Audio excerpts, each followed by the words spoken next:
2026 সালের FIFA football বিশ্বকাপে draw যুক্তরাষ্ট্রের রাজধানী ওয়াশিংটনে অনুষ্ঠিত হবে, এমনটাই ঘোষণা দিয়েছেন দেশটির প্রেসিডেন্ট ডোনাল্ড ট্রাম্প। চলতি বছরের 5 ডিসেম্বর ওয়াশিংটনের কেনেডি সেন্টারে এ ড্র অনুষ্ঠান অনুষ্ঠিত হবে।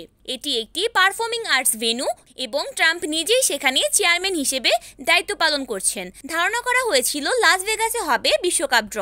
1994 সালে যুক্তরাষ্ট্রে অনুষ্ঠিত বিশ্বকাপের ড্রয়ের অনুষ্ঠানও হয়েছিল লাস ভেগাসে। তবে এবার শেষ পর্যন্ত আয়োজকরা স্থান পরিবর্তন করে ওয়াশিংটনকে বেছে নিয়েছেন। 2026 বিশ্বকাপটি হতে যাচ্ছে ইতিহাসের সবচেয়ে বড় আসর। যুক্তরাষ্ট্র, কানাডা ও মেক্সিকো যৌথভাবে আয়োজিত এই টুর্নামেন্টে অংশ নেবে 48টি দেশ।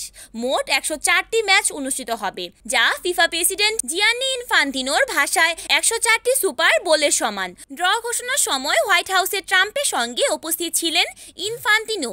তিনি জানান, এই ড্র অনুষ্ঠানটি সরাসরি সম্প্রচারিত হবে সারা বিশ্বে এবং একসঙ্গে 1 বিলিয়ন মানুষ এটি উপভোগ করবে।